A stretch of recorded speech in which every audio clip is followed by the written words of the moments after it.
Hey, this is Rhino, and you're listening to the Timo and Harley Show. Welcome to the Timo and Harley Show.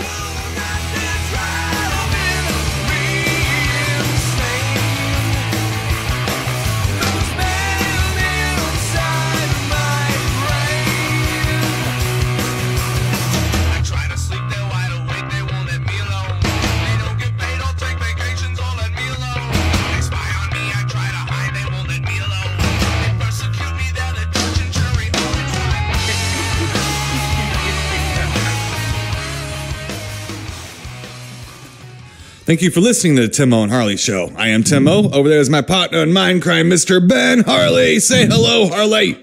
What is happening, people? Ben Rock and Roll Hoochie Coo Harley.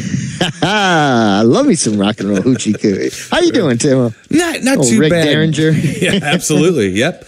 Not too bad. Had kind of a tough weekend. My uncle Steve died, and that was. Oh, I'm sorry to hear that. Well, thank you. That's basically the gentleman that had helped me over the last decade plus with our old house at the Oasis. Yeah. He built the ramps for Corey, helped with that sump pump problem I had, and all this other stuff. Yeah. Right. So he'd been sick for quite a while. Had some cancer and some kidney issues and things like that. Body basically, he wasn't old though. He's only 66. I think, but his body just was done. I mean, he was done. So, pretty sad, but toward the end there, he was in some real pain, really tough. So although it's very sad, we're very glad that he's at peace and he was ready. He said he was ready, so it was one of those deals where, he said he was ready. They even called in hospice and hospice didn't even get their shit set up.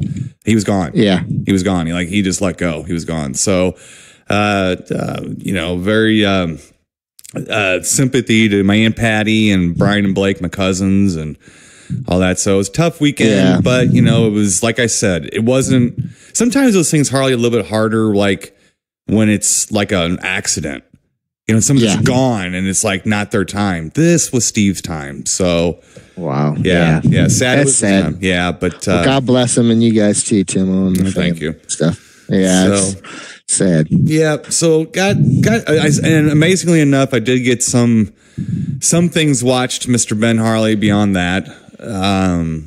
First up, now let's cheer up the audience a little bit. Didn't mean to make you sad out there. Just wanted to. I don't want to do the show now. Give a little nod to my uncle. That was very cool. But we Ultraman just found out we are playing with TSOL and Dead Kennedys.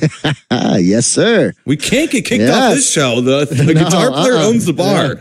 Not going to happen. They don't say anything about anything. Holidays in Cambodia. Oh wait, they already did. So that is going to coincide with a Hicks season. Yes, sir. That's right. We're threatening to have Mr. Ben Harley and Mr. Bob Slendorn come too. Yes, that's right. Yeah. If they stick to their guns. Yeah, you might get your wish, Timo. Good. We're hoping for it. That's what we're planning on. So I'm looking. I might want to help at least set up a microphone. There you go. Can I carry a Casio? I can put my headband on. Yeah, you can do that. You can walk around outside while the show's going on, carrying around a Casio and a headband if you want. See if you make any money. With some Mentos. Right. So got that going on. So that was some good news. And that is great news, Tim. Yes. Yeah. And now at the at Dermal Ridge here, still getting stuff put together. And as I was alluding to before, it's shaping up over there. It is, and it did get some stuff watched. Now, most of this stuff, Ben Harley. Now we built this house that is, it might be a manor. Maybe not a mansion, but a manor. It's a big house. So we built this huge, giant house, and I end up pretty much planting myself in the sunroom, which is about 12 feet away from where Angie wants to watch TV. Oh, boy. Yeah. So there's another She's TV. Like, I can't get rid of you. She's exactly what it is. She's like, I got sound coming from that direction. I got sound coming from this direction. I built this big house and everybody's on top of me. So I'm like, well, God, husband wants to be around his wife, his family, and gets, so my secret plan here is to get kicked out back upstairs, completely anonymous from everyone. I'll be kicked up there, so I won't feel bad about it.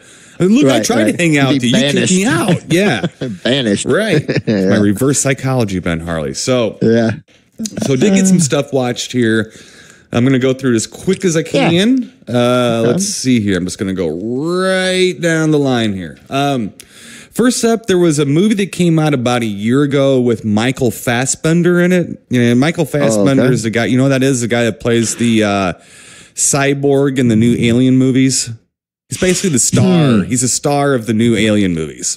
Okay. All right. I don't know what I can't really Daniel or something they call him.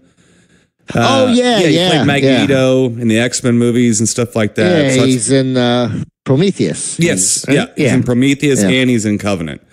So he's in both of them. So that's Michael Fassbender. So this movie had a pretty much a little bit of heat behind it. Like people saying, you need to go see this. It was called The Snowman. Okay. The Snowman. So, yeah. So now I don't watch a lot of newer movies, Ben Harley. Yet this one, I put it in and... Oh, wow.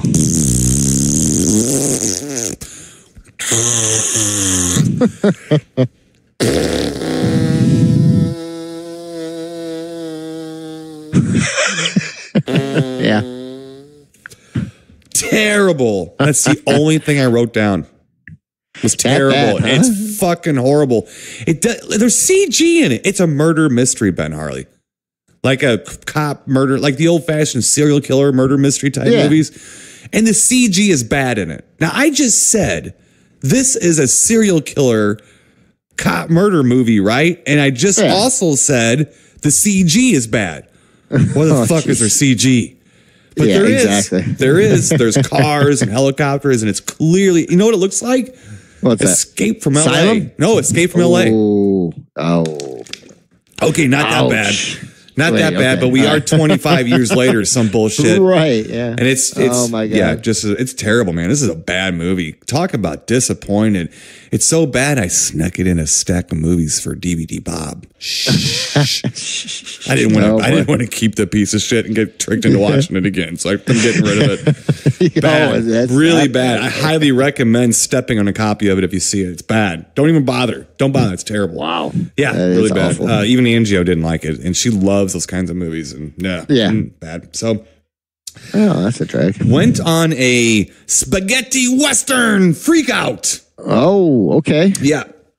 And I'm on kind of a spaghetti western freak out because Amazon Prime has a bunch of them. I mean, they really have a lot of Italian, European shit from the 70s I love. Oh, God. Yeah. Yeah. Lots of bad 70s nudity and, all kinds of stuff. But anyway, so and the Westerns didn't have as much as that. But I was watching a couple of Giallo movies, too. I didn't even bother writing down. But Amazon Prime, boy, you're there for the weirdies. I'll tell you that much.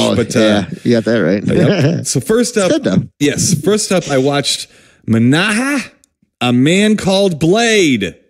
Oh, okay. All right. Basically, it's a spaghetti western where a gunslinger gets blinded by the bad guys, which that's not good. How's he going to defeat the bad guys, Ben Harley? Except he heals himself inside a cave and gets to learn how to be basically a bat. So he can almost see in the dark. So he lures the bad guys to the cave to finish them off in the dark.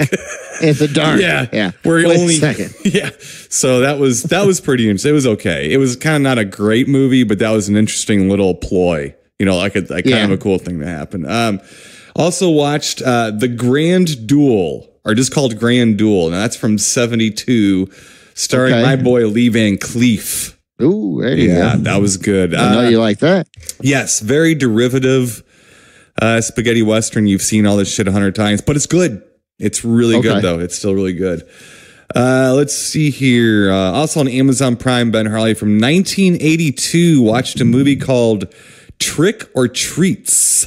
Trick or Treats? Yes, from 1982. I'd say it's an odd movie. It's like this little kid who terrorizes a babysitter. And the little kid is like an amateur magician illusionist. So it's kind of a cross between the movie Trick or Treat from like the early 2000s. Yeah. And like April Fool's Day a little bit. lots of tricks because the kid's playing all these tricks on the babysitter. Except, Ben Harley, there is something real afoot that kind of turns its ugly head. So it was okay. It's got Steve Railsback in it in like this weird role where he's never on screen with the other actors. He's at some other place on the phone calling him and stuff. Yeah, so I don't know if they added him to get a name in the movie or what, but it's okay. It was all right. It was definitely worth a look-see on Amazon. Pretty good character actors and stuff in it. Not too bad. It was a little different. So I've seen a lot worse. Also on Amazon Prime, Mr. Ben Harley watched a movie called Monkey Farm. Monkey Farm, yeah. Now this is it's a fake doc, or actually these kids. Now these are kids. Okay. I don't know if this movie was made by kids. I think they might have been like late teens, early 20s kind of kids. I think it might have been made by them. If it was, very good job for that age, like for what they are. Sure. But they're making a documentary about animal testing in the movie. Like that's it's a found footage deal. Okay. So they're making a documentary about animal testing. So you get to listen to that shit for a little while. And then it veers into like a bizarre skunk ape hunt. Really? Yeah. And then they're trying to find a skunk ape. and then they're trying to find a legendary experimental ape at this place that the kids call Monkey Farm. It's like an old research facility that's closed down. And the experimental ape is named Samson. And they're trying to find him. All right. Now, Samson, of course, this is found footage, so very good opportunities to blur your awful effects, right? So Samson, I'm pretty sure, is a guy with like a demon mask on and like a button-down shirt, stuff like that. But like I said, I didn't really think it was that good. The acting's terrible in it, and the writing's like, But I have to admit, I did sit there and watch it. It's only like an hour and 15 minutes long, so I'm not going to Monkey Farm. Yeah, I'm not going to There is like a skunk ape hunter and his son who overplay like creepy mean guys. Overplay it. This is definitely amateurish. Okay, so it's got a little chuckle to it. Not intentional, maybe. I don't know. It's hard to tell. So anyway, moving on, Ben Harley. That was Monkey Farm. Yeah, moving on. Monkey Farm. Also on Amazon Prime, Mr. Ben Harley. Now this one might hit home for you a little bit here. I watched a movie that's a documentary called The Pathological Optimist. Oh, okay. Pathological Optimist. This is a movie about Andrew Wakefield, who was the British doctor who did the research that was trying to link the MMR vaccine with autism. Oh, really? Okay. Yes. Yeah. And so this movie is about his, he was basically smeared after this came out and said it was a hoax, this and that. Well, this is from his point of view, from this guy's point of view. And I think that people maybe should watch it just to get the opposing point of view. Might open your eyes a little bit because, Ben Harley, this smells a little bit like money. Money shutting up a whistleblower type of thing. Now, I'm not saying because I watched a documentary on Amazon Prime that I am convinced that I know the chemical makeup of the MMR, vaccine, and I know this is right. But anyway, it's a very, very interesting watch. Yeah, I might have to take a look into that. Yeah, yeah, that stuff is it's scary because I know they're giving more. I forget what it was. How many more times the dosage or whatever of these vaccines, or how many more vaccines than what we had 30, when we were kids, right? And it just, there has to be some sort of link to because autism's just running rampant, that is the thing. And I know that your daughter has autism. And there was a story, a woman on the documentary, admittedly, there's a story. A woman said that she took her, I don't know how many months old, the baby to get the vaccines, and the baby was just screaming, which they do because it hurts. They're screaming and crying. And she said the baby just basically went limp in her arms and quit crying and just went to sleep. And then slept for like a day. And she kept calling the doctor's office back saying, this baby won't wake up. Oh, just let the baby sleep. Just let the baby sleep. Yeah. Well, like 5 months later, it was diagnosed with severe autism. Yep. And it's awful. Yeah. Yeah. And I think that it's unfair to not look at all this stuff, because when you start thinking about it, it's like, yeah, those people are making lots of money selling those vaccines. Yeah. And it's hard. It's real hard. And the other thing too, is you're right. Autism used to be like 1 in every 5,000. Now it's like 1 in every 26. Yeah, it's god awful. And I'm not kidding you, Tim. My daughter Ruby, first off, she already has spina bifida, so she's already had a tough go already in life. Right. But then she was developing just like my other daughters. She actually spoke earlier and was just like any other normal child. And I saw this kid change overnight. Overnight. She changed overnight to where I knew something was wrong the next day. And it's just, that's how fast it could happen. Did it coincide with vaccines on your end? Well, that's the thing is I can't remember, it's been so long ago that I couldn't remember if she'd had the Right.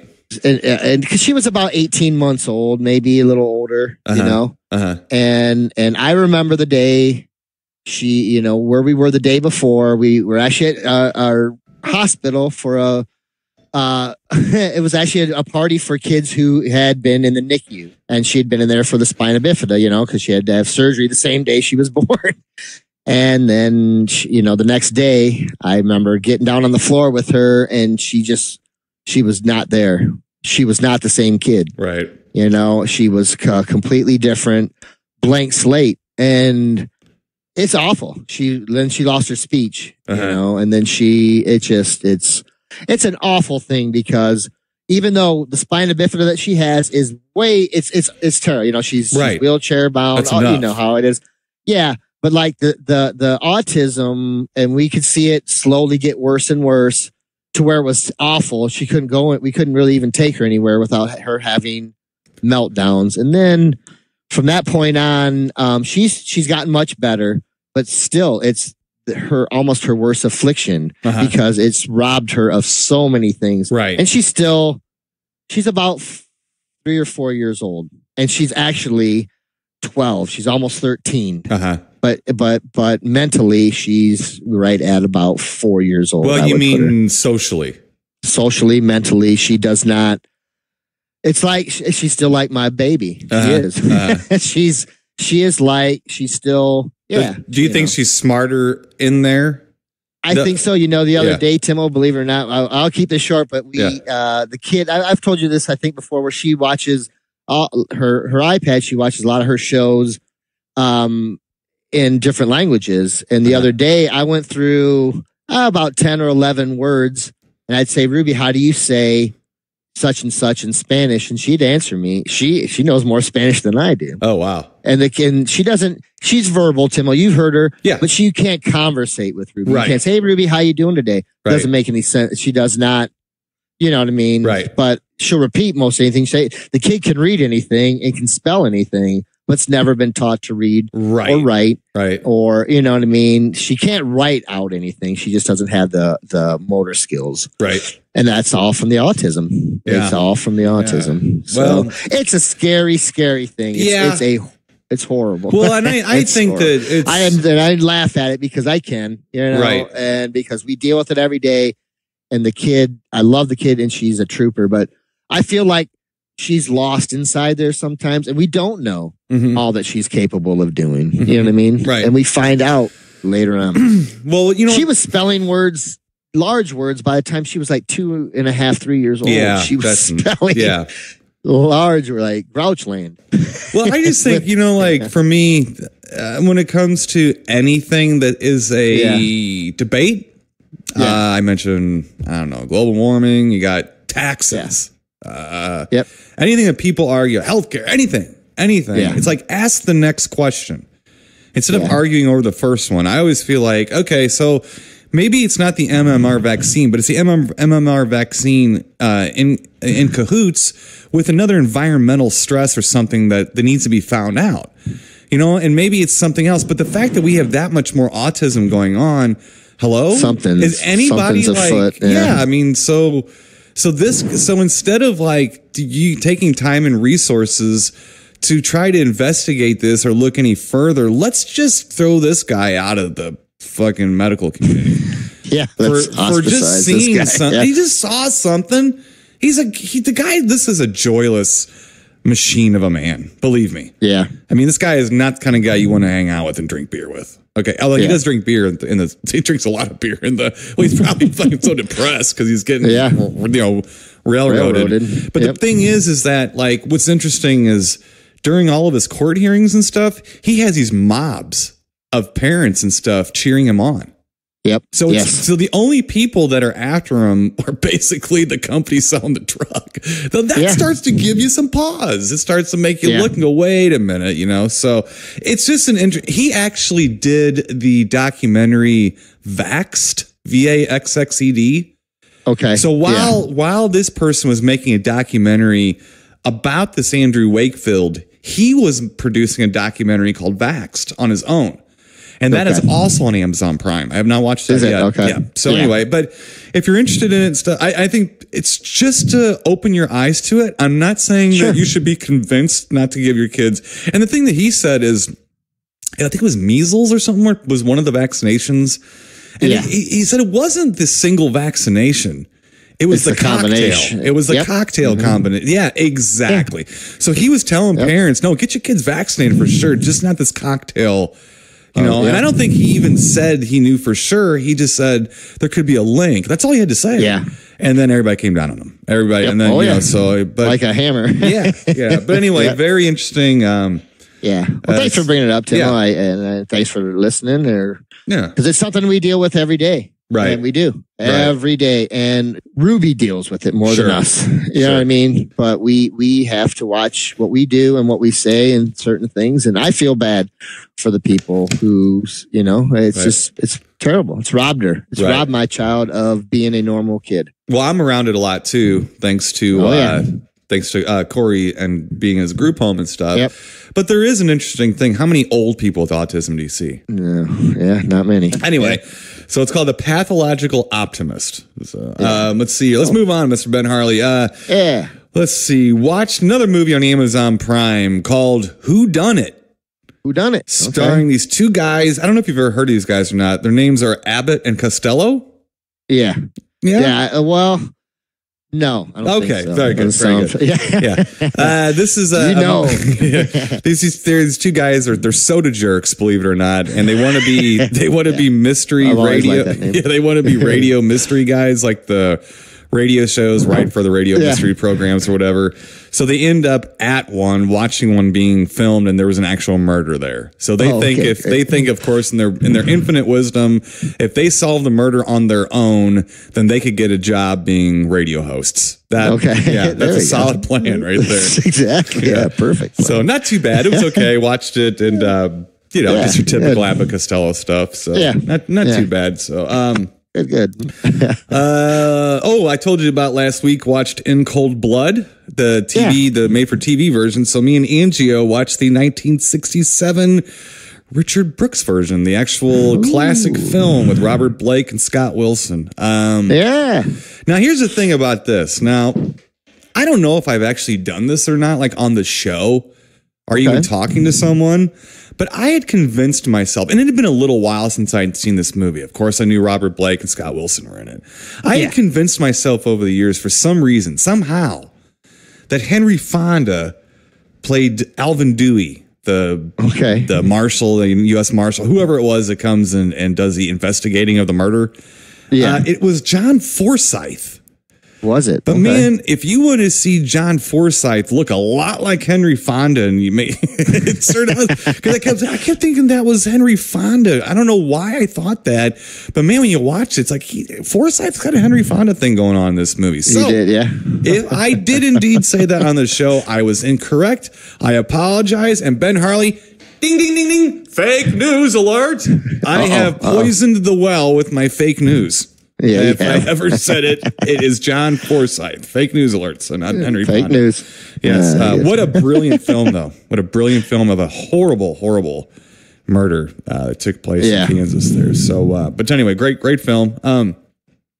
Let's see here. Angio and I opened up some Marx Brothers wine and watched Night at the Opera.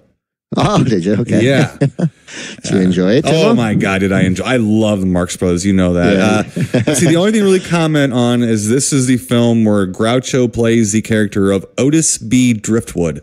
I always love his name. That's a great name. Yeah. Rufus T. Firefly is still my favorite, but Otis B. Driftwood's pretty good. That is good. Yes, let's see here. NGO, believe it or not, Ben Harley. Yeah. NGO is something else. She's my love lady, and I love her to death, but sometimes she does things that just makes my heart melt. So I'm asking her about, what do you want to watch one of these nights? And she's like, don't you have Porky's too? I don't think I've ever heard that out of a girl in my life. I'm like, are you hitting awesome. on me? Because it's working. Yeah. So we indeed did watch Porky's 2 the next day. Oh, God bless her. Yeah. Yeah. We had a fun time watching it from 1983. Yeah. That still has the best, last, 15 minutes or so in a film when the assholes get theirs. Oh, yeah. It's fucking brilliant. I love it. And if you want to, especially in today's, let's just say climate, if you want to see some Klansmen get theirs, this will show you how. Yeah, this is pretty good. This is pretty good. So, it's been a while since I've seen that, but I loved those movies, especially when I was younger too. I didn't see. I have seen the third one a long time ago, and I know it's not that good. And is that Porky's Revenge or something? Yes, it's Porky's Revenge. Yeah. So, maybe I'll go back and watch it. I'm not sure, but I definitely always remembered I like the first two a lot. So, anyway, they're awesome. Good times, and then good actors in it too. Not bad. Yeah, you like the characters. Sure, right. Kind of an American Pie, Pie kind of thing where they bring the same characters back and stuff, and they're just basically playing pranks on each other through most of the movie, which is fun, which is good. Let's see, and then last but certainly not least, Mr. Ben Harley. Okay, in lieu of conversations that we have had and everything over the last week with some friends of ours, including a Mr. Mark Diamond, the Fresh Prince of Darkness. Yeah. Angel and I watched Humanoids from the Deep. Oh, yeah, boy. Watched a lot of fishmen rub their tentacled hands all over boobies, slimy boobies. So I will say this, Timo, and I stand behind it, that I still think that the creatures, from the humanoids, from the deep, they are the smartest of the gill men or gill monsters, however you want to put it, of all time. Because they always went for the top. They went for the bikini top every time. And first. They didn't kill women. They had sex with them, too. Yes, they did. Yes, they did. So you're right. Oh, boy. I think as a youth, I don't know. Maybe I shouldn't have been watching these films. I'll never forget Humanoids from the Deep. And it's a good movie. And, Rob Bottin did some work in that, right? I do believe Rob Bottin actually not only did the makeup, but was the humanoid from the Deep in a lot of it. Oh, no kidding. He played. I'm almost positive. I told Angie, I said, this is like one of those robot invasion movies from the 50s. She's like, what do you mean? I was like, you look on screen and count. You'll never see more than 3 humanoids at one time. And by golly, we tried it. Never saw more than 3 at one time on the film, in the actual framing of the shots. So but I'm pretty sure he mostly played the humanoid. He was like the main one. Well, I had read that there was actually supposed to be stuntmen that were supposed to play the humanoids, and they took one look at the outfits and said, those are ridiculous looking. We're not wearing those. That's what they said. They actually they left the show. They left the movie. They wouldn't do it. But it's just something about like fishmen rubbing on like boobies and Vic Morrow's mustache in 1980 that just equals grease. It just equals grease. Just a greasy movie. For sure. Doug McClure kind of like drinking his way through his part. It's just great. Yeah. They don't make them like that anymore, Tim. Well, maybe. Yeah. How the hell did they get Ann Turkle to be in that movie too? Anyway, love it. Absolutely love it. Yeah, that's all I got, Mr. Ben Harley. I thought I would the creme de la creme. I thought would be the humanoids from the deep. What you got? It sure was. Well, Timo, let's see here. Let me try to keep a little bit with, since you watched some spaghetti westerns, I watched something similar.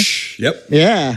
I haven't been able to watch my rope operas much lately, so but I did get to see Hang 'em High the other day. Oh, okay, yeah, It's been a little bit since I've seen Hang 'em High. I remember the film, but I didn't remember as much about it as I thought, and not a bad one. I love Clint Eastwood. I mean, that guy's great. I just love him, but it's an okay one. I don't find that one as intriguing maybe as some of his other ones, but still not a bad movie. It could have been a lot worse. Some great actors in it, really good actors.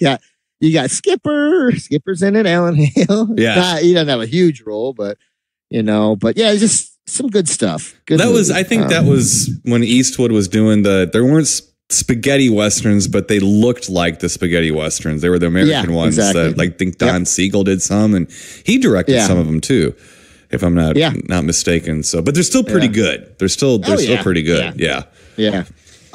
So let me stick with some more, I guess, men who controlled the screen. I watched I watched Rambo the other day. Rambo First Blood Part 2. Which I always forget it was First Blood Part 2. Yeah.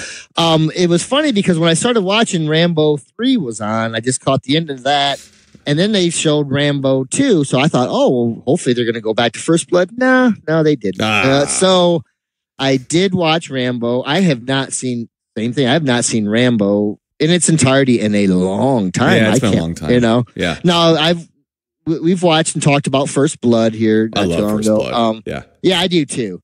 I can't say I like Rambo as much as I remember. It's still okay. But what's so funny, Timo, is that movie set off how many, missing in action, Delta, everything. You know what I'm saying? It set a whole new genre. Well, so remember, I'm sorry to interrupt, but remember that Vietnam was a hands-off subject in Hollywood for a long time. And they did a few things like Coming Home and Apocalypse Now and stuff, but it was very... The Deer Hunter. Yes, it was very touchy to do that. And then Stallone and them found a way to make it like a barn burner entertaining thing and not kill you over the head with the Vietnam part of it. And then that really opened the door for Platoon and stuff like that. Yeah. Oh, yeah. But they're very interesting. Hill, all those, Yeah. So I mean, I did enjoy it, but I like First Blood. See, Timo, let's keep with watched a lot of documentaries too in the last couple weeks. One that I got to watch here recently, and Chasing Evil, and it's the Robbie Knievel story. Gotcha. And I went into it kind of like, I don't know. But I will say, coming out of this story, or out of it, I really gained tons more respect for Robbie Knievel. I'm a huge Evel Knievel fan, good and bad. The guy came around at the right time, but after watching this, it's like, you feel bad for Robbie Knievel because how do you match being Evel Knievel? He was a better writer, Robbie Knievel was. He smashed the records that his dad, you know what I mean? Of course, he did it on smaller bikes and things like that, but yet he was great, but he just wasn't his father. You know what I mean? And I can see how that would be hard for him growing up. And the best quote in the whole thing for me was like, he said, there was guys out there that were better than Elvis Presley, could sing better, louder, longer, but that's Elvis Presley. Right. Evel Knievel. You could, there's guys like his son could outride him, outjump him, but it's Evel Knievel, Tim. You can't. Right. It's hard. You know what I'm saying? So, but a very good documentary. I think you would like it. I think anybody out there who remotely likes Evel Knievel or the Knievel family would enjoy this. It's it's hard. It's kind of hard to watch, but a great documentary nonetheless. Cool. I think that's on Amazon, right? Yes. I thought so. Yeah. Yeah. Timo, I've been, one more quick thing. The Monkees. I watched a little small documentary on the Monkees. Oh, hey. Pretty good. It was Hey. There were the Monkees. Pretty good. They touched on just basically, it was only about a half hour long from the, it's on that AXS TV. Yeah. Good stuff. They kind of showed just basically, as far as how the show got started, how they got started, how they kind of wrestled control, and then the albums, and then all the way up to that weird ass movie Head. Right. Oh, that's weird. Yeah. Weird movie. But really kind of neat. I learned a few things that I didn't know about them. And, it's just, like I said, a lot of my favorite Monkey stuff was the stuff that they wrote and also, produced and played. So good stuff. I'm a big Monkees fan. That's my first favorite band. The one thing I didn't like is how they were comparing them. Well, they were kind of like the first boy band. I'm like, oh no, how do you come out of that comparing them guys to like Backstreet Boys or something? Right. But I get it. So awesome. It was nice. Good stuff. We're gonna leave the atmosphere. We're going into space here, real quick. Oh, okay. Here we go. Right. Here we go. Yeah. So we're gonna get lost in space. Oh Timo. boy. Okay, now, Timo, last week, I know, was it last week that I was crying about the Venom thing and I got all upset? I think it was a couple weeks ago. Yeah, well, anyways, now we're getting really close to something that is very near and dear to my heart. Oh, right. Your lungs? Yes. Oh, no. Yes. Yeah. So I'm telling you, Timo, now now you're messing with stuff that, now you're going places that I'm not sure, I don't know if I can go yet. I'm getting there. Now, we've talked about this recently, Timo. They are rebooting Lost in Space, right? Yeah. They're rebooting they're rebooting it as a television show, though. This is going to be on Netflix, which is cool, but now I don't have Netflix. And I'm not sure I want to go back, you know. We'll see. But hey, Mystery Science Theater didn't get me back to Netflix, so no. I'm thinking I'll get to see it eventually. You know what I mean? Yeah. On the positive side, I did watch a trailer the other day, and the positives are that the guy who is playing John Robinson, played by a gentleman, I can't remember his name offhand, but he was in the Black Sails show. Okay. That was the Stars original that I would talk about with you. Yes, it was kind of based on Treasure Island. Mm-hmm. The guy's fantastic. I can't think of a better person to be, so I'm excited about that. Cool. The trailers themselves, it looks fantastic. I mean, it looks movie quality. And that just blows me away too. And the fact that it's a television show, I'm excited. It looks good. Now, here's the thing. I understand changing things, okay? One of my favorite television shows of all time is the reboot of Battlestar Galactica. It's great. You're not alone in that. A lot of people do. Yeah. Yes. Now, Starbuck, they changed Starbuck to a female. Okay. It took a second for me to get over. All right. Now, in this, do you know who Parker Posey is, Timo? Yes, I do. I think she's a fantastic actress. She's kind of an asshole, of a jerk when some of the things she plays. Well, they have her now as Dr. Smith. So I'm a little bit, I don't know. So I'm going to give her the benefit of the doubt. But that's what I'm saying. You're starting to toy with me. You're starting to take things that should not be changed just because you want to change them. Right. You know what I'm saying? Right. Just because you think that all these years later it has to be changed. No, it doesn't. Right. So that's some of my opposition. So we'll see. I'm excited because, like I said, Lost in Space, to me, is what Star Trek is to a lot of Trekkies out there. Right. I'm getting into waters where, like I said, if this is not good, I'm probably going to shy away from a lot of things from now on because I'm tired of getting roped into things, and then you're like, oh, here we go. Let me ask you a question, though. Let me ask you a question. Did Battlestar Galactica even need to be called Battlestar Galactica? No. Could it have been called like Journeys Through the Galaxy? Yes. And you wouldn't have even known the difference, right? Well, I mean, what I'm saying, I mean, they could. Okay, a name or two could have been changed of a character, maybe. I never watched. I did watch the old Battlestar. I never did watch the reboot of that. So, but I do know it's a brilliant show. That's fine. Yeah. My problem isn't that. My problem is once you stick a title onto it, all you're doing is starting to compare things. That's it. And so it doesn't work for guys like us. Yeah, it might work for someone Chance's age. It doesn't work for us. It just doesn't. It just doesn't work. So, and now I feel like the old fuddy-duddy that Well, you are. Yeah, exactly. Because if they wouldn't have redid The Thing and or King Kong, I wouldn't have had two of my favorite movies of all time. Right. You know what I'm saying? Right. So, but I don't know, Timo. I'm looking forward to it. I don't know. I'm excited. Let me put it this way. We'll see. Yeah. Star Trek, I am not a Trekkie. I don't like Star Trek. Okay. But I do admit that they did things the right way. When they brought Star Trek back, they didn't bring back the William Shatner character. They just started a different spinoff of that series. Yep. The New Generation or Deep Space, whatever the hell, or this and that. And I think it worked for people because they didn't have to, they had to get used to new characters, but they didn't have to sit there and think, man, that's not William Shatner. That's not this. It didn't matter. It was different characters. I just think that if you want to draw in fans, that's the way to do it. Now, you as a fan would probably be okay if it would call even more Lost in Space or something like that. And then you could. I'm okay with that. Yeah, I mean, there'd be something else. But now you're going to sit there, you're going to be upset because Parker Posey's playing Dr. Smith. And I don't blame you. Look, I'm not making fun of you. I'm the same way. I just told you that. So, but I don't know. Hollywood. I'm sure she's going to do a great job. Yeah. I'm sure she's going to do a fantastic. We'll see. But would you even care if it was, what if she was Dr. Smithsonian, not Dr. Smith. Right. You would be have a totally different outlook on it.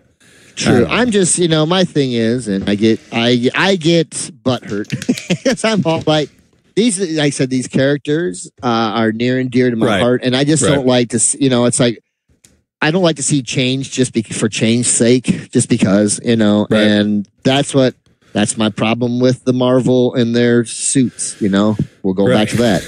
That's where I get upset. I don't need to I don't like change for change's sake. Yeah. Because but you know what? I'm excited to if you get a chance, take a look at the trailer. It looks fan-freaking-tastic as far as like the look of it. Beautiful. I think it's gonna be and it looks like high drama, and stuff. So we'll see, buddy. I'll report back. Right. But like I said, I don't know. I'm scared. Well, that's the thing, because I'm gun shy. Let's put it that way. I'm gun shy because. Yeah, exactly. It's because what has happened to me so many times. Right. And because I did not like the remake or the movie. I did not like it. I didn't like it one bit. I watched it maybe twice. I went and saw it in the theater. And I think I might have watched a little bit of it on television. I didn't like it. I didn't either. That's my own opinion of it. Yeah. And it had great actors and actresses in it. Everything. It had Gary Oldman as Dr. Smith for I know. Yeah, I know. What more do you need? Apparently a lot more. Just put the old show on the big screen and nobody will know the difference, for God's sake. Yeah. Anyway. So pretty Dr. Smith. Dr. Smith. Yeah. All right. Let's get to our official little films for this week, Mr. Ben Harley. All right, Timo. Yeah, what do we got going? I know. Yeah, well, this week we're going to have a contrast in style from the 1980s. Big contrast in style. Let's start off with, in chronological order, from the year 1984. This is the movie 1984. George Orwell classic novel here.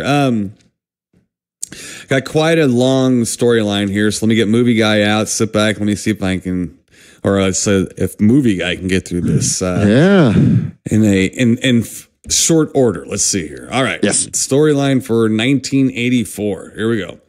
Yeah. Hidden away in the record department of the sprawling Ministry of Truth, Winston Smith skillfully rewrites the past to suit the needs of the party. Yet, he inadvertently rebels against the totalitarian world he lives in, which demands absolute obedience and controls him through the all-seeing telescreens and the watchful eye of Big Brother, symbolic head of the party.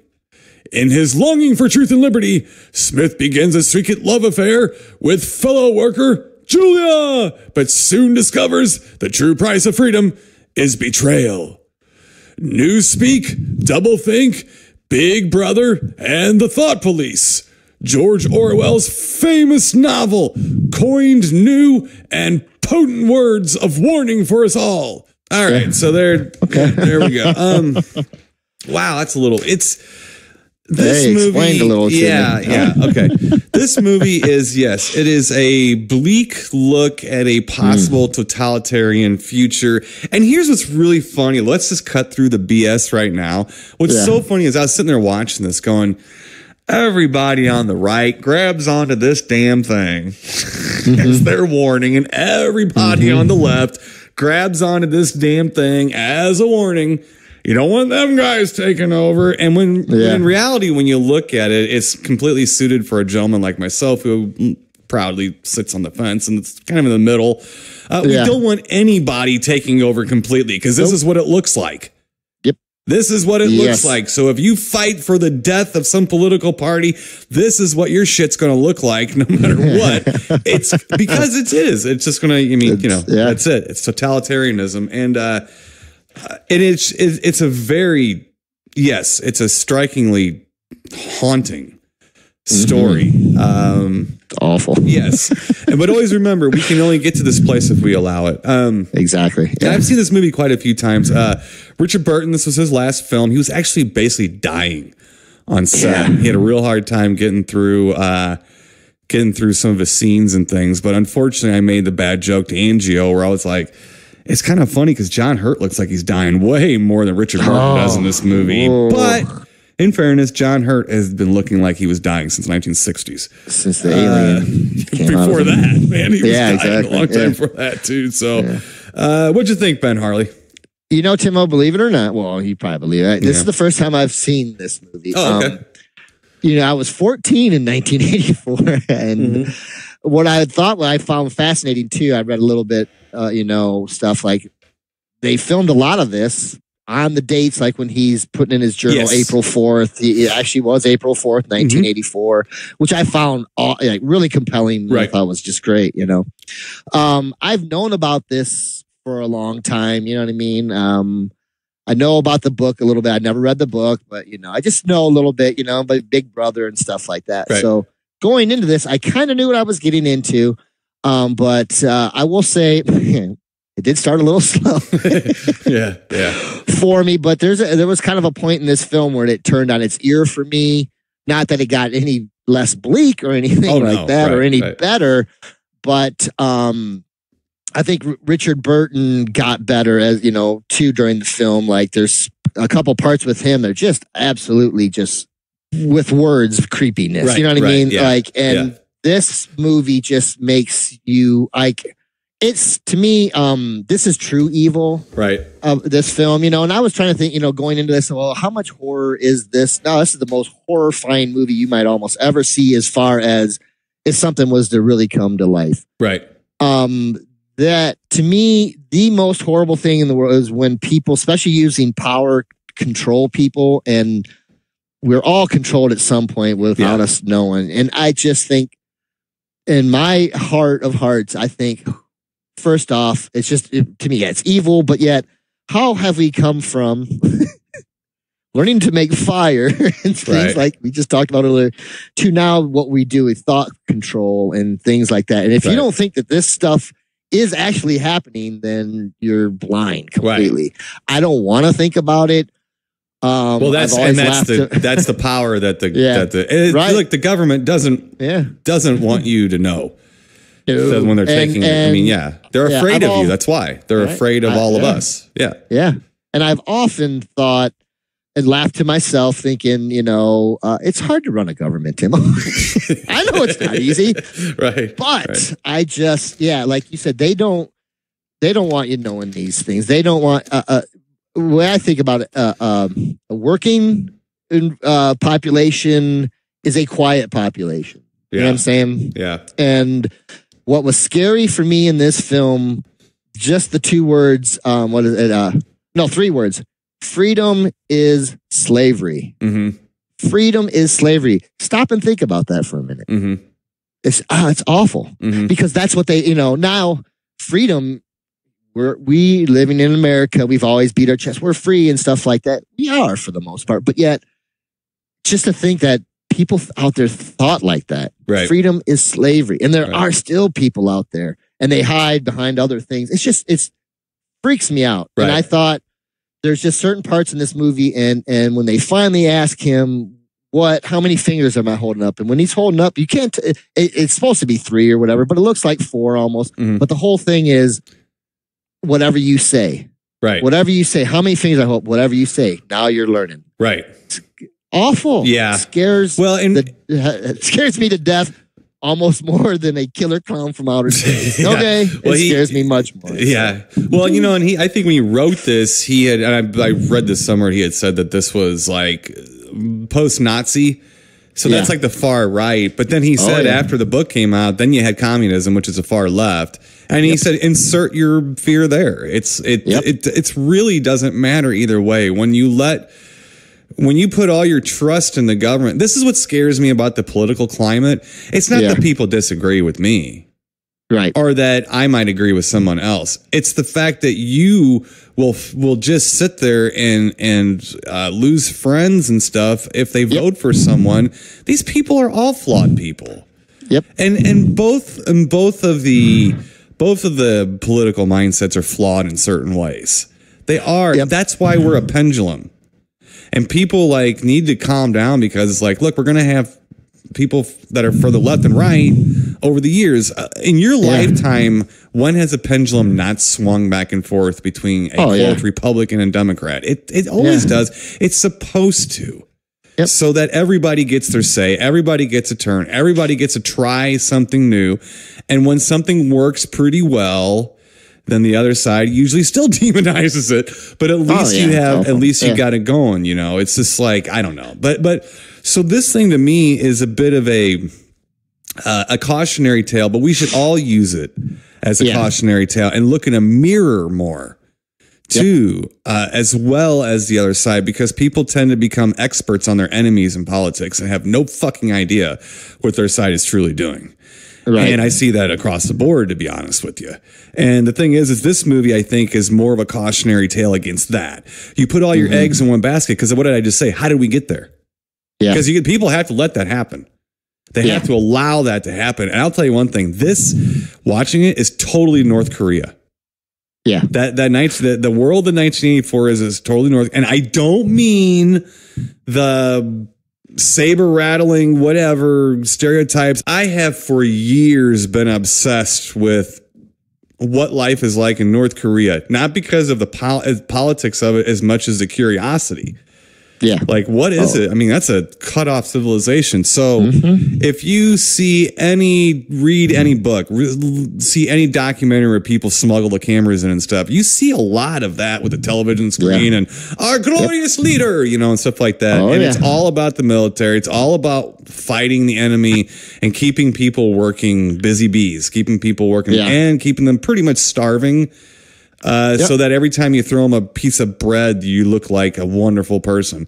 And that is really what it looks. Now, I'm not saying then that's a far, I guess a far left communist country. I'm not saying it's any different on the other side. I said that earlier. What I'm saying, though, is this is totalitarianism. But this is a quasi-typical 1970s, 1980s sci-fi art film. I.e. depressing and bleak. Yeah. I mean, that's really what they are. But it's not really that great of a movie. It's okay. It's okay. It doesn't gum up a lot of stuff either, really. Now going in, I pretty much knew I don't think I was breaking any ground, but I knew kind of like it's all fake. You know, I just felt like watching the movie, like, you know, when they're just screaming at the screen, you know, and the wars and all that. I'm like, it's all fake. I know it, you know, and you know, so. I did like this film, though, Tim. I really did. And this is not my type of film. Right. For me, this is so depressing and oh, my God. But there's certain, about halfway through the film, it really started to turn for me. Now, maybe you can explain a little bit more to me, too, because it takes me a couple times watching something to absorb all of it. But now, was she in on this, too, Timo, the girl that he had the affair with? Or didn't they both, like, pretty much...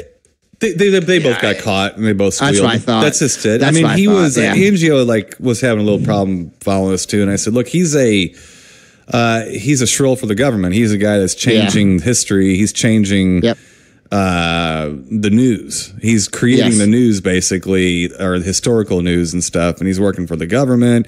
He falls in love with this chick, you know, he wants to do something about it, but he's not allowed to, so they get caught, and then they both turn each other in. They get brainwashed being back into good little soldiers. Which is, that's a very typical, tale of that sort of thing. Right. It's not. It's a well put together movie. I think I might have texted you. I'm pretty sure Rob Zombie's costume designer was a set designer for this. Yeah, there's not a clean. There's not a clean piece of wall anywhere to be seen in this movie or anything. It is. It's just. It's typical 70s, 80s bleak sci-fi art movie like Brazil. Yeah. Or something like that, like the old Terry Gilliam movies and things. It just has that real mechanical Metropolis, icky kind of dirty kind of feel to it, Yeah. But this isn't like a super entertaining movie. This is a thought provoking. Yeah, film. For sure. So you have to kind of be ready for some thought provoking. Yeah, moments. I was surprised how much I did like it, or actually was. I am still, too, actually. Yeah. Because it's so bleak for me. It's just I was like, I'm like droning on because for the first half of it, I was like, but for me, I need a little bit of I need good acting, I need good lines, I need good story, to keep me going, and it did. I felt for William Hurt and stuff in it, and then John Hurt. I'm sorry, and I felt for him, and then like, there's a part 2 where they say, if you want to imagine the future, imagine a boot on a human face. And that's it, man. That is it. And that's this movie for the most part. That's exactly what you're getting. And to me, I guess just subject matter, that's what made it scary and terrifying for me. And I just, awful stuff. I'll tell you, but I don't know, Timo. It intrigued me enough. Right. Yeah. As far as the film, go ahead. Yeah, I'm going to give it a great ape up, buddy. Yeah. I am. I'm going to give it a big, huge, great ape up, only for the fact it's an eye opener. Mm-hmm. This is the type of film. Not that we're probably going to watch it a whole bunch of times, but I recommend this film. I recommend it for the fact that if you think things are bad here, watch this film, and you will come out thinking, and the thing is, it is a movie that will stick with you. As far as I'm concerned, I feel that way, and I'm glad we watched it, Tim. Thank you. I'm going to say thank you because we really have two opposite ends of the spectrum. Oh, do we ever? And then I got the next one. So All right. Well, I'm going to give. I'm going to give 1984. I'm going to give it. I'm going to give it a mild grape ape up. It's a well put together film. It's a little dreary and drab and stuff, but it's all right. And I think, I'm actually a little more partial to Animal Farm. I think that's a little more. Now I've read Animal Farm. Okay. I've read Animal Farm and I have the animated film, which are both fairly. That's a good one. Yeah, it's real. It's talking about jarring. Yeah, it is. But so I'm going to give mild grape ape up to 1984, mostly for the subject matter. I think it is. Yeah. I think people should pay attention to this and Animal Farm, to be honest with you, because I think it kind of covers both spectrums. Sure. Because Animal Farm is a little bit like a totalitarian left, and this is a little bit more like a totalitarian right, I think. Yeah. And so you really should see both of them to know that, but or read either way. So let's move on to the contrast. All right, so we had this bleak and serious, and listen to Timo and Harley actually have serious moments, and listen that. Well, don't worry, folks, because we're going to steer you right into the 1988 film Killer Klowns from Outer Space. Outer Space. Ben Harley sent me a text going, man, we are watching two different movies this week. I don't think that, it could be any starker contrast than these two films, Right. Now I got the Blu-ray here. Let me give you the storyline here. I have not read this, so who knows where this is going to take us. Okay, I don't know if it's going to say anything about the movie, but bear with us. Here comes the movie guy, and we're going to give you a storyline here. All right, here we go. Yeah. Finally, the truth about clowns is out. Beneath their smirky, sinister grins and wildly patterned clothes are clever killers from out of this world. The juxtaposition of their toy store arsenal and malevolent intent proves to be a tasty combination in this killer entertainment that will leave you fearing these big top creatures for good. A spaceship looking like a circus tent lands in a field near a small town, signaling the attack of deviant, red-nosed, balloon-twisting psychos from another world who plan to annihilate mankind by turning people into cotton candy. Luckily, the town's teen citizenry decides to fight back and teach the cosmic bozos a lesson. But these clowns are no klutzes, turning popcorn, peanuts, and caramel corn into playful but deadly weapons of madcap destruction and mayhem. A spaceship that looks like a beach ball lands in a town, and it's a bunch of clowns from space, and they turn people into cotton candy to bring them back for their alien-like cocoon feeding frenzy type thing. So they can use crazy straws and drink their blood. Yes, exactly. Directed by the Chiodo brothers, who are effects guys, producers. They've been around horror for a bit. And starring a one John Dean Wormer Vernon. Yeah, we like him as was it Mooney? Mooney, yeah. Mooney. Let's see here. We got Royal Dano. You like Royal Dano? I like me some Royal Dano. Now, yeah. I'm going to send you off on this. I want you to talk a little bit more about Killer Clowns from Outer Space. And remember, the clowns were not totalitarian. So let's get off the 1984 thing. But did you realize that this is really close to the plot of the Blob? Yeah, plot points, of it. Right, and and it's funny because when Royal Dano at the beginning, when he's there, you feel that you're like, wait a second, this kind of feels a little bit like it does. It starts out like the Blob, right? So, yes, there are a bunch of clowns that go around town and they cocoon people and like to cotton candy and take them back to their ship to suck their juices, I suppose. So that's the whole story. Now, what more do you need, right, Tim? Right. And then and so they have like kind of goofy characters. Now, this movie has become a cult classic. Yes, big time. Yeah, I've always had a rough time with this movie. Because I don't think it's funny enough, and I don't think it's scary enough, but it's got a little bit of everything. So I don't dislike it. I don't dislike it at all. I enjoy it, but I feel like I should enjoy it a little bit more, almost if they would have casted some of the characters a little differently by different people. John Vernon, listen, the movie to me is held together because John Vernon thinks the whole town, because he's got to stick up his ass. Yeah, and he's an asshole cop. Yeah. So he thinks the whole town, to get back at him, is playing a joke on him. Yeah, and saying there's clowns everywhere. Even his deputy or whatever, he doesn't believe anybody that these clowns are doing it. Even a clown shows up at the police station, clearly not a normal clown, which are truly frightening. And he just doesn't believe that this is all happening. And I think that's a huge part of this film that I enjoy. And then of course they have the almighty Clown Kong.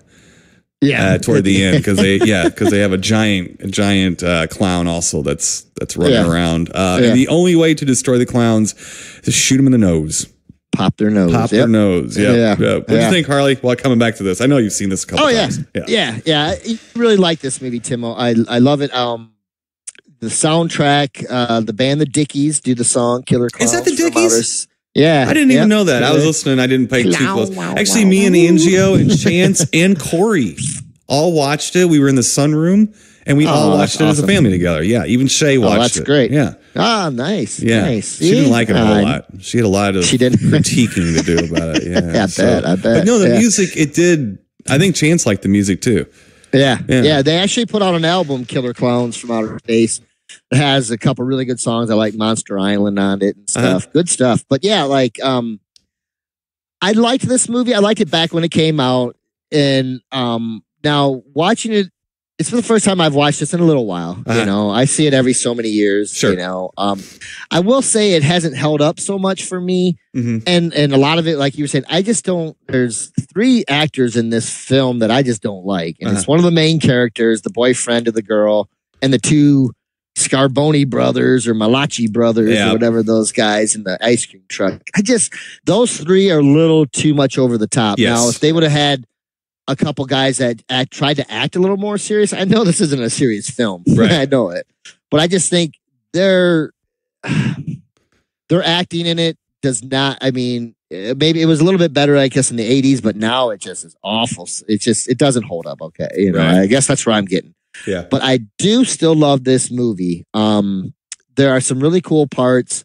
Some of them fall short now, but the thing is, you didn't see a lot of that back then. And just the fact that they were clowns and the things they were doing, with the shadow puppet kill is one of my favorites of all time. Just silly stuff and the crazy straw and all that stuff and the cocooning of them and right. And cotton candy, all that stuff for me back then it was out of this world. It was funny but you know what? I still do enjoy this movie a lot. Yeah, I like the part where Dean Warmer, whatever, gets they do like the dummy ventriloquist bit. I think is awesome. Yeah. It's just that the film could have used a few more serious bits like that, but overall, Timo, I still love this movie. I think it holds a special spot in my heart, always will, because I like this. It's one of the movies that I liked this movie long before it was a cult classic. Right. And I still like it. I think it kind of holds up, but it's one of the movies for me that I just enjoyed it, and I still do. So it's kind of like, it reminds me just plot point wise of the Blob a little bit, but it's the Blob. The thing is it's a fun movie, but it's got more of that serious tone you're kind of talking about. This is like the Gone with the Wind of USA Up All Night movies. Yeah. With Gilbert Gottfried and Rhonda Shear, because that's really what it is. And I think the thing that sets it apart is not the acting. It's not I mean, John Vernon is brilliant. I mean, he saves this movie, I think, from being lost to obscurity. But what's great about it is that the Chiodo brothers are really innovative effects guys. And so basically the entire budget went to production costs, not to the effects, because they did them themselves for next to nothing, if not. And so they're pretty good. They are good. They're very good practical effects. They're simple, but they work and they are creative. And that I'll always give credit for this film. I mean, it is innovative and creative when it comes to the effects. They don't shy away from trying something grandiose like Clown Kong. Or whatever. They don't. And I think that that's really, really cool. The rest of it to me, like I said, it's so self-aware that it's a little tough. It's a little tough on me. And if it wasn't for the great special effects, I don't think this would set itself apart from the other ones. And, one of the things, too, that really bothers me in this movie, and I think it happens in other films, too, and see if you follow me on this, and I think sometimes we get so wrapped up in a story and following a character, we kind of forget about these things. So when the boyfriend, I think it's Grant Kramer is the actor. So when him and the cop Harold Handsome Pants go into the spaceship looking for the girlfriend, the whole town is their cocooned. And they gotta find the girlfriend. And the cop is right there. It's like, what about the rest of the town? That's right there. You are a policeman. You're supposed to serve and protect, but you're just after Grant's girlfriend. And then blow up the spaceship with Grant's girlfriend off of it, but who cares about everybody else? I got a little kick out of that. I'm like, what about the other people? We got to go find so-and-so. We got to go find her. It's like, what about the other people? I'm not so-and-so. That would be me. I don't know, Tim. She was kind of a looker. I liked her. She reminded me of Tiffany. So, a little bit. But she didn't ask her boyfriend to watch Porky's 2. No, she didn't. So the only other actor of any consequence in this film is Christopher Titus, who I guess had a TV show called Titus for a while. That was a pretty good show. I used to watch that. It's good stuff. Yeah, I never did, but I kind of was looking up and I saw that, and it looked like it had 52 episodes. So I thought, it was good. Pretty good. Grant Kramer's name in the film is Mike Tobacco, which is I like that a little bit. Mike TV. I did enjoy. It was kind of more of an enjoyment to watch this with Chance. Yeah, sure. I think this is right up his alley, what he can handle right now in horror films, Yeah. I even asked him, I was like, was it too scary? He's like, nah, not that bad. Wasn't that bad, Good. But he was, I think it's a little bit of a creeped him out. I'm going to give this, I'm going to give it a regular grape ape up. Not even mild, because it does hold up in a lot of ways, not every way. And those brothers, that didn't hold up. That comic relief did not hold up, but the Clowns did. Yeah. The Clowns did, and John Vernon will hold up in anything. So that being said, that's enough for a Great Ape Up. It's not universally held up well, but enough of it has. Let's just put it that way. What do you think? You know, Tim, I'm going to give it a giant Great Ape Up only for the fact that I loved this movie when it came out. I still respect this movie. And I think this movie was real influential on a lot of other movies. Now, I know there's been a lot of other crazy names for movies and stuff and crazy things since or before, but I think Killer Klowns from Outer Space kind of started like its own maybe little genre of stuff like this. And I thought it was great back then. Now, like I said, it doesn't hold up as much for me, but I still got to give it the giant Great Ape Up, because I love this movie. I just think it's silly fun, but the acting on some of it, but I just like this movie. It's a good one. Right. It's definitely eye candy. That's for sure. Yeah. That's for sure. And cotton candy. So yeah. All right, let's get the hell out of here, Mr. Ben Harley. It's short. It is short. It is short. Yes. Just like Hervé Villachez. So let's get the hell out of here. And we got 4 Great Apes Up this week. 1984 Killer Klowns from Outer Space. Flexing our vast taste, right? Yes. Yeah. So Killer Klowns from Outer Space in 1984, big, all Great Apes Up all around. And it was definitely an 80s week for sure. Stuff. So let's get out of here, Mr. Ben Harley. Next week, maybe we will do movies. None of the movies will be in the 80s. How about that? We'll try that. So but we'll see what really happens once we get here. So until next week, Mr. Ben Harley, stay spooky, and we'll talk to you then. Keep it creepy, people. You've been listening to the Timo and Harley Show, brought to you by ScreenPrintingFactory.com, your affordable one-stop solution to all your screen printing needs.